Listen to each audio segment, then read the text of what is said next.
নমস্কার বন্ধুরা, recipe number one কিচেনে স্বাগত জানাই। আজকে আমি ডিম ভুনা করে দেখাবো। ভিডিওটি স্কিপ না করে প্রথম থেকে শেষ পর্যন্ত দেখতে থাকো।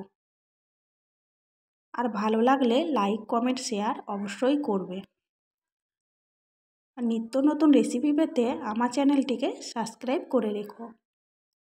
আমার এই চ্যানেলে অনেক রকমের রেসিপি দেয়া আছে, তোমরা চাইলে আমার চ্যানেল থেকে দেখে আসতে পারো।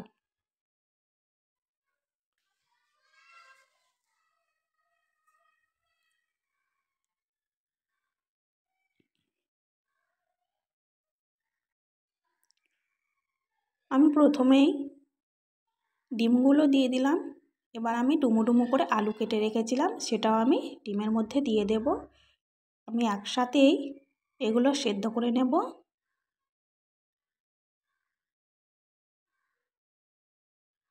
ডিমগুলো সেদ্ধ করা হয়ে গেছে, আমি খোসাগুলো ছাড়িয়ে নিয়েছি।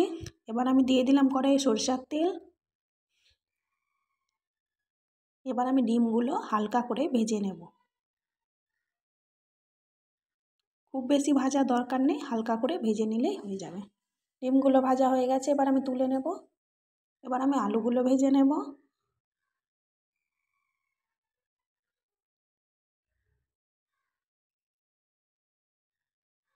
আলুগুলো আমি হালকা করে ভেজে নেব। সামান্য পরিমাণ হলুদ দিয়ে ভেজে নেব। আলুগুলো ভাজা হয়ে গেছে।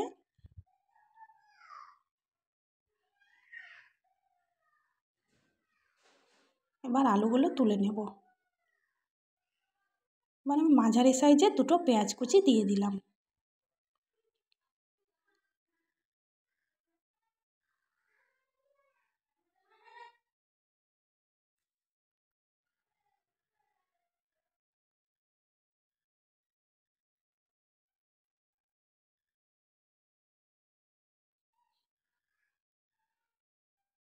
পেঁয়াজগুলো ভালোভাবে ভাজা হয়ে গেছে।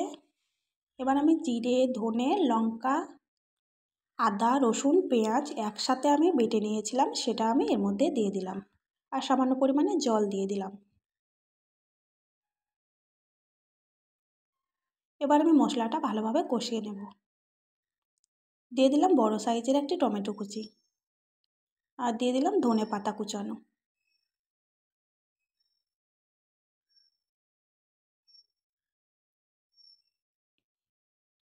আঁচটা আমি মিডিয়াম ফ্লেমে রেখেছি। আর দিয়ে দিলাম সামান্য পরিমাণে হলুদ গুঁড়ো।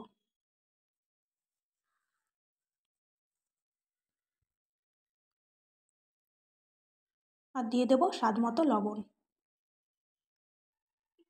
লবণটা টমেটোর ওপরে দিলে টমেটোটা গলতে বেশিক্ষণ সময় লাগে না।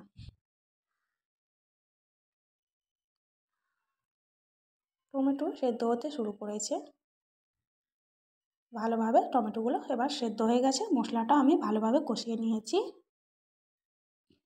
এবার আমি ডিম আলুগুলো এর মধ্যে দিয়ে দেব। ভেজে রাখা ডিম আলু দিয়ে দিলাম। এবার আমি মশলার সঙ্গে ভালোভাবে কষিয়ে নেব।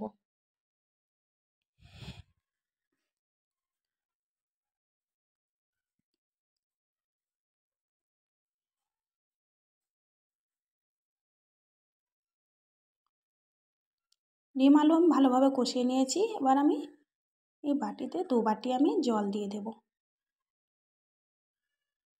খুব বেশি আমি ঝোল রাখবো না, ওই জন্য আমি 2 বাটি জল দিলাম। এবার আমি ঢাকা দিয়ে 2 থেকে 3 মিনিট মতো রেখে দেব মিডিয়াম আঁচে। আমাদের ডিম ভুনা রেডি হয়ে গেছে। এবার সবশেষে আমি দিয়ে দেব মিট মশলার গুঁড়ো আর সানরাইসের গরম মশলা গুঁড়ো আমি একসাথেই দিয়ে দিলাম। এবার ঠান্ডা হলেই পরিবেশন করার পালা। তোমরা এভাবে ট্রাই করো, নিশ্চয়ই ভালো লাগবে।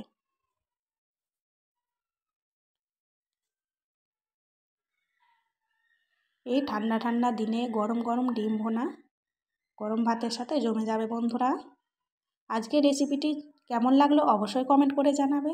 আর আজকের রেসিপিটি যদি ভালো লাগে লাইক কমেন্ট শেয়ার করতে একদমই ভুলবে না। আর চ্যানেলে নতুন বন্ধু হয়ে থাকলে চ্যানেলটি সাবস্ক্রাইব করে আমার সঙ্গে থাকো।